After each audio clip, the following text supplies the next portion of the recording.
sommes dans 2 Rois, chapitre 4, du 1er jusqu'au 7e verset. Une femme d'entre les femmes des fils des prophètes cria à Élisée en disant: ton serviteur, mon mari, est mort, et tu sais que ton serviteur craignait l'Éternel. Or les créanciers est venu pour prendre mes 2 enfants et en faire ses esclaves. Élisée lui dit: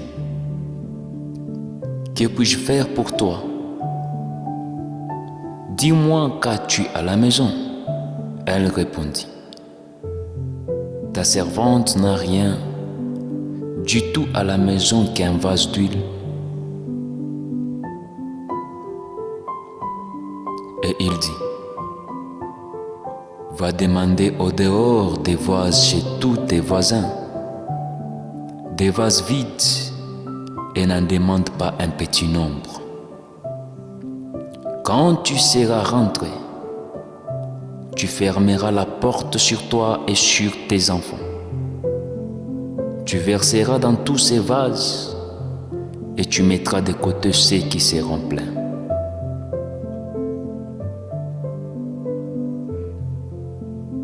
Alors elle les quitta. Elle ferma la porte sur elle et sur ses enfants. Ils lui présentèrent les vases et elle versait.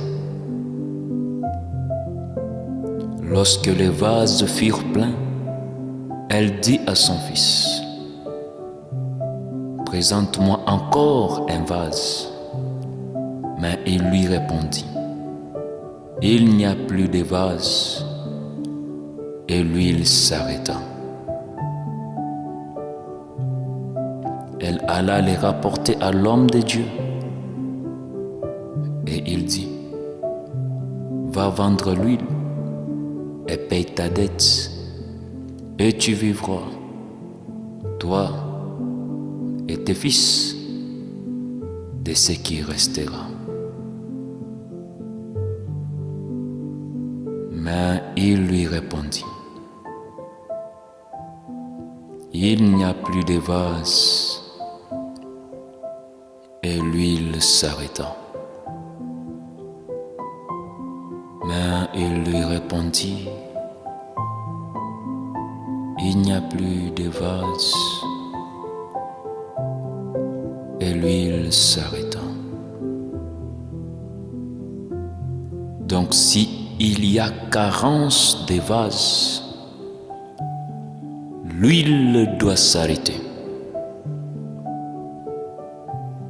Si il y a carence de vases, l'huile doit s'arrêter. Parce que l'huile ne doit être versée que dans des vases vides. Mais si il n'y a pas de vase, l'huile doit s'arrêter.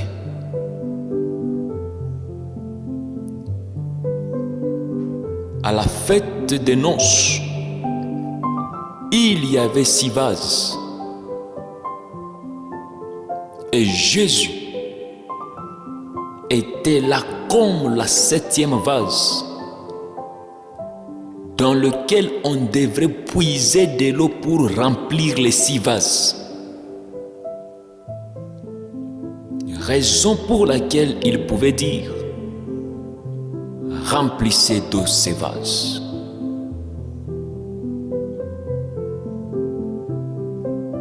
Si il n'y a pas de vase, l'huile doit s'arrêter.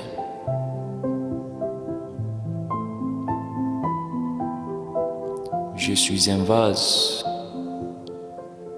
qui a besoin d'être rempli de l'huile. Alléluia. Nous sommes dans notre thème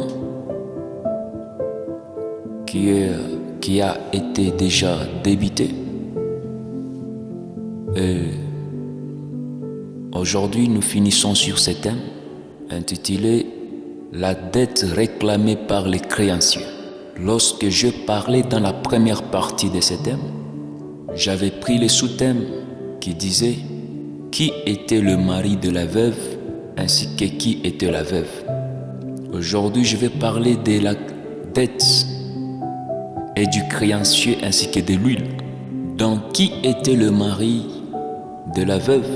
Nous avons parcouru ce message jusqu'à faire sortir le véritable mari de la veuve et d'où nous sommes partis pour ouvrir des brèches.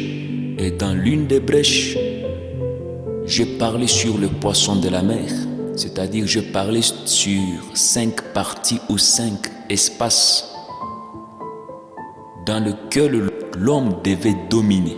J'aimerais éclaircir sur le poisson de la mer que j'avais parlé l'autre fois. Aujourd'hui, j'aimerais élucider afin d'apporter une lumière sur ce point. J'avais ouvert une brèche pour dire le pourquoi les poissons de la mer n'avaient pas entré dans l'arche construite par Noé. Parce qu'on ne peut pas dire l'arche de Noé n'existait pas. C'est une erreur. Mais l'arche construite par Noé, c'est ce qui existe. Alors j'avais ouvert une brèche pour parler de le pourquoi les poissons de la mer n'avaient pas entré dans l'arche. Car dans cette arche, il y avait 8 espèces des animaux, dont 7 étaient pures et une était impure. Mais nous voyons que dans cette arche, dans laquelle il n'y avait que 8 personnes, c'est-à-dire Noé, la femme de Noé, les fils de Noé et les 3 femmes des 3 fils de Noé, le poisson de la mer n'était pas entré dans l'arche. C'est là que j'ai parlé en disant pourquoi les poissons de la mer n'étaient pas entrés dans l'arche. C'est parce que les poissons de la mer sont les habitants de la mer. Ainsi pour eux, la mer ne pouvait pas les tuer. Même s'il y avait une grande quantité de l'eau, cela ne peut pas les tuer. Mais par contre, cela va mieux le servir à bien nager.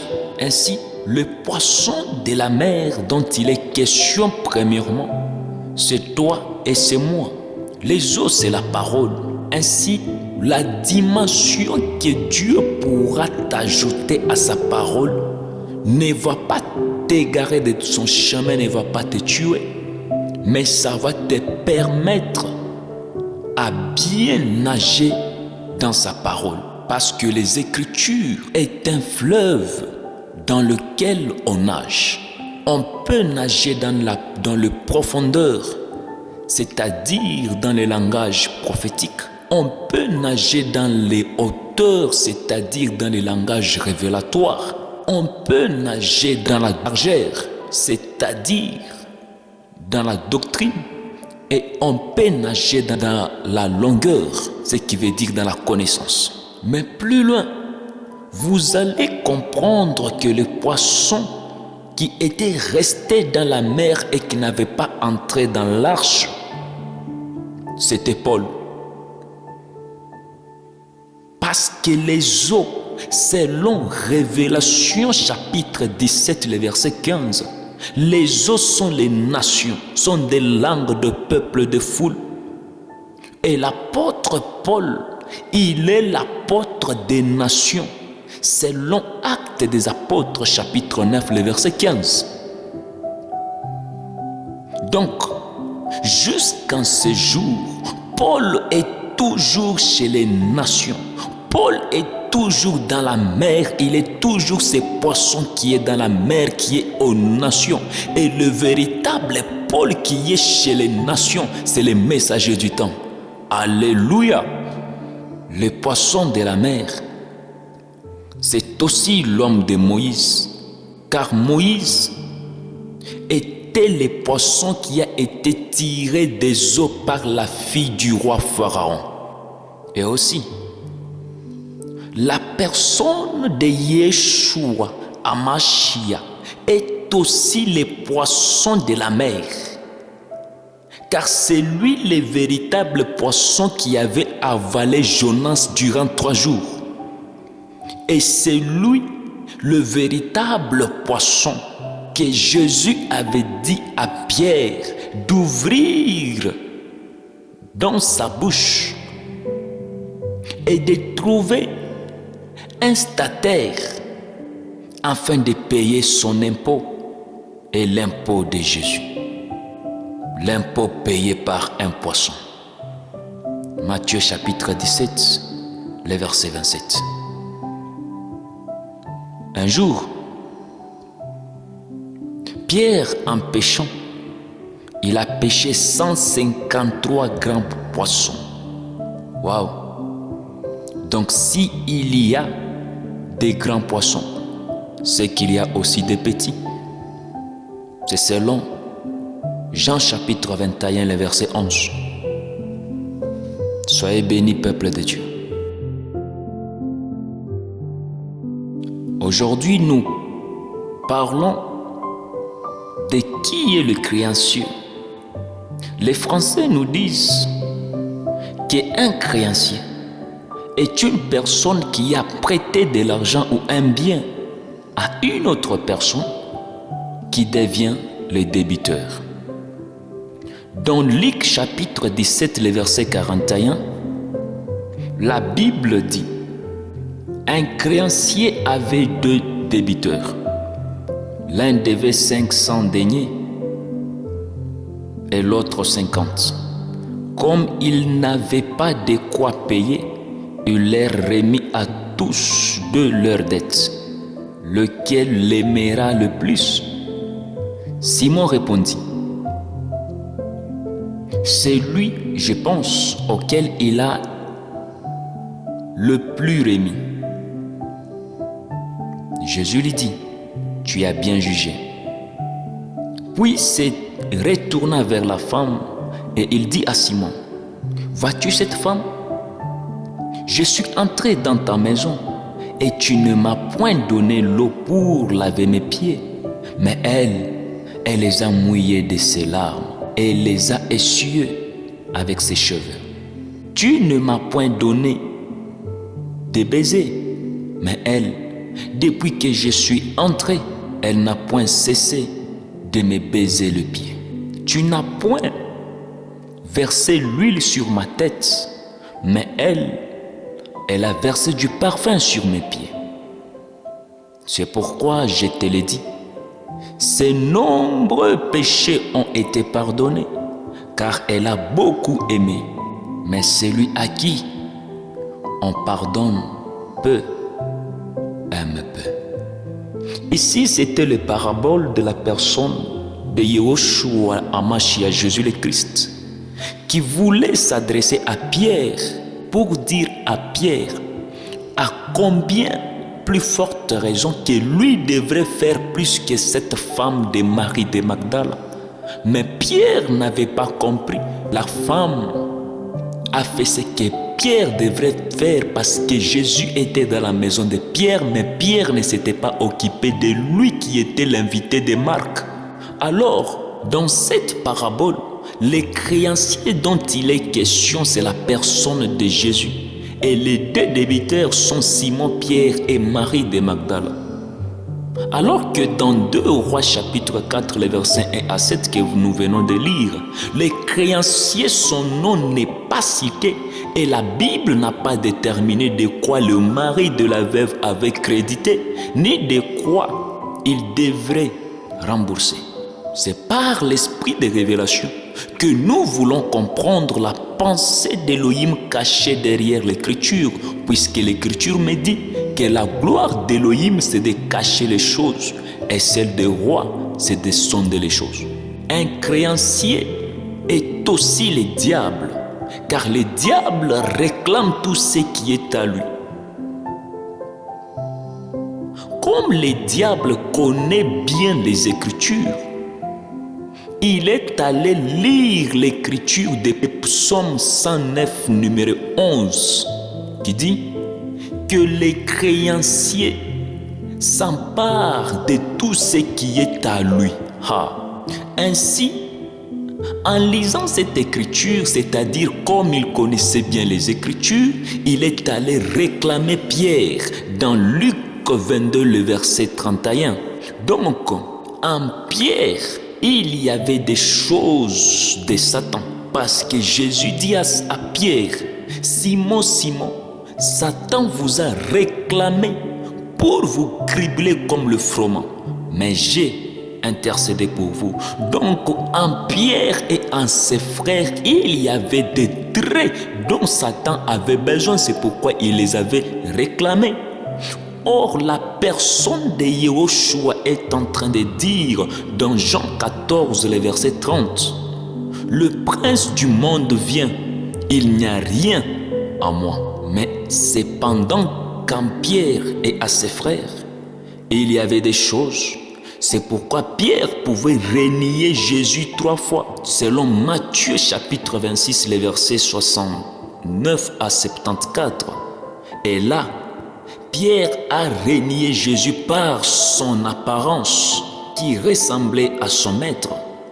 Et deuxièmement, c'est par le démarche. Et troisièmement, c'est par le langage. Pourquoi Pierre a renié Jésus par l'apparence? Parce que c'est lorsque la femme l'a vu par son apparence, il ressemblait à Christ.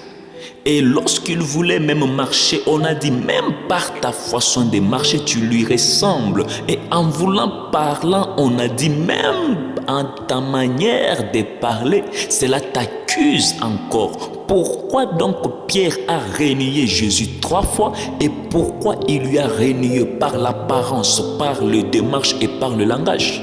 Alléluia, il y a à boire et à manger. Je me suis demandé, pourquoi les créanciers du mari de la veuve voulaient toujours prendre les enfants de cette veuve pour en faire ses esclaves? Pourquoi ne pouvaient-ils pas prendre même une chose de la maison? Pourquoi ne pouvaient-ils pas même confisquer la parcelle ou autre chose, mais voulant seulement prendre la vie de ces enfants? Pourquoi? Là, j'ai compris une chose, que comme on était esclave du diable, esclave du péché, il fallait seulement la vie d'un homme pour nous racheter. Oh, alléluia. C'est pourquoi Yeshua a donné sa vie pour nous. Oh, je parle à une personne que les sangs des boucs, les sangs des taureaux ne pouvaient pas te racheter. Les sangs des oiseaux ne pouvaient pas te racheter. Mais il n'y a que le sang précieux de l'agneau qui a été immolé. Et ce sang a servi du rachat pour l'humanité. Élisée avait donné la parole à la veuve et sur cette parole, l'huile s'est ajoutée dans des vases. Elle est allée vendre l'huile et a pris de l'argent afin de payer la dette dont son mari n'avait pas pu payer. Or, l'huile, c'est le Saint-Esprit et l'argent, c'est la rédemption. La Bible dit dans Ecclésiaste 9:8 qu'en tout le temps, tes vêtements soient blancs et que l'huile ne manque point sur ta tête. Donc, pour que l'huile ne manque point sur la tête, il faut d'abord que les vêtements soient blancs. Or, la couleur blanche, c'est la sainteté, la pureté. Et l'huile, c'est le Saint-Esprit. Le Saint-Esprit peut rembourser ta dette. Le Saint-Esprit peut résoudre les problèmes que tu n'as pas pu résoudre. Les problèmes, c'est à toi de croire et de t'engager dans le chemin de la foi. Le Saint-Esprit peut arranger les problèmes, arranger les erreurs. Par le Saint-Esprit, on peut corriger les erreurs de nos aînés. Par le Saint-Esprit, on peut corriger les erreurs de nos parents. Par le Saint-Esprit, on peut corriger les erreurs de nos prédécesseurs. Par le Saint-Esprit. Dans la Bible, il y a beaucoup d'erreurs qui ont été commises par les gens qui ont traduit la Bible. Car en traduisant la Bible, ils ont commis beaucoup d'erreurs. Lorsque vous appelez la dernière Bible Apocalypse, c'est déjà une erreur parce que ce livre est appelé Révélation et non pas Apocalypse, car là on parle de la révélation de Jésus, mais Apocalypse a pour signification mystérieux, ce qui est caché. Cependant que là-bas ce n'est plus caché mais c'est révélé. C'est pourquoi on a dit la révélation de Jésus. Nous sommes appelés à nous engager dans le chemin de la foi. Nous sommes appelés à nous engager dans le chemin de la foi par le Saint-Esprit. Car lorsque le Saint-Esprit qui est l'huile sera sur toi, le Saint-Esprit doit t'apprendre à respecter les aînés. Le Saint-Esprit va t'apprendre à respecter la grâce et à reconnaître les ministères et la grâce des autres. Même si tu as une connaissance élevée à l'autre, tu dois te soumettre au ministère de l'autre. Ce n'est pas parce que Matthieu a écrit beaucoup de chapitres que les autres qu'il pouvait se considérer au-dessus des autres. Car Matthieu a écrit 28 chapitres et 1071 versets. Marc a écrit 16 chapitres et 680 versets. Luc a écrit 24 chapitres et 1150 versets. Jean en a écrit 21 et 879 versets, mais tous ont parlé toujours de l'évangile du Christ. Tous ont parlé de l'évangile du Christ. Et il y en a des choses que Matthieu a parlé, que Luc n'a pas parlé ou que Jean n'a pas parlé. Mais cela était dans la complémentarité. Chacun pouvait parler, interpréter, expliquer selon sa grâce et selon sa compréhension. Vous allez lire et comprendre que dans Matthieu, Pierre a renié Jésus 3 fois, dans Marc 1 fois, dans Luc 3 fois et dans Jean 2 fois. Mais chacun a parlé selon sa grâce. Alléluia. Le diable viendra toujours réclamer ce qui est en lui. Il va réclamer et il va réclamer. Mais en Christ, oh, alléluia. En Christ, nous n'avons pas de réclamation. En Christ, tous les liens de réclamation tombent. En Christ, dans son baptême véritable, tous les liens de réclamation tombent. Personne ne peut être racheté de nouveau et avoir des liens de réclamation, avoir des liens familiales. Si tu en as, c'est que tu n'es pas encore totalement converti ou tu vis dans le péché. En Christ, nous sommes à l'abri du danger. En Christ, nous sommes à l'abri du danger. En Christ, nous sommes à l'abri du danger. Alléluia. Adonai Shama. Oh bien-aimé, au travers de ces partages, si tu n'as jamais donné ta vie au Seigneur, voici l'occasion en or qui se présente à toi. Accepte de recevoir Yahushua HaMashiach, Jésus le Christ de Nazareth, comme ton Seigneur et ton Sauveur. Accepte de lui recevoir, de lui donner ta vie et qu'il dirige ta vie. Si tu es là, ma soeur, et si tu as pris cette décision, mon frère, ma soeur, répète cette prière avec moi. Adonai Dieu, je viens à toi. Accepte de me recevoir comme ton fils ou comme ta fille. Accepte de maintenant de pardonner tous mes péchés. Accepte de maintenant de m'approcher de ta présence. Que mon nom soit écrit sur les livres de vie. Et qu'au jour de l'enlèvement, que je sois enlevé. Je confesse de ma bouche que Jésus est Seigneur. Je confesse de ma bouche qu'au travers l'œuvre de la croix, je suis sauvé. Accepte Dieu de changer ma vie de maintenant. Accepte de diriger ma vie, de contrôler ma vie, de gérer ma vie de maintenant. Arrache-moi les bâtons de commandement de ma vie. Arrache-moi les bâtons de commandement de ma vie. Et sois devant afin de me montrer le chemin.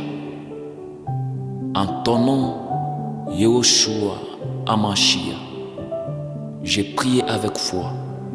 Amen. Sois béni, peuple de Dieu, et soyez les bienvenus dans la famille chrétienne. Que l'Adonai, le Créateur incréé, c'est lui qui est la force de Samson, la beauté de Esther, la verge de Aaron, le bélier d'Abraham, le talon d'Ésaü, l'étoile du matin, qu'il te bénisse abondamment, abondamment, abondamment.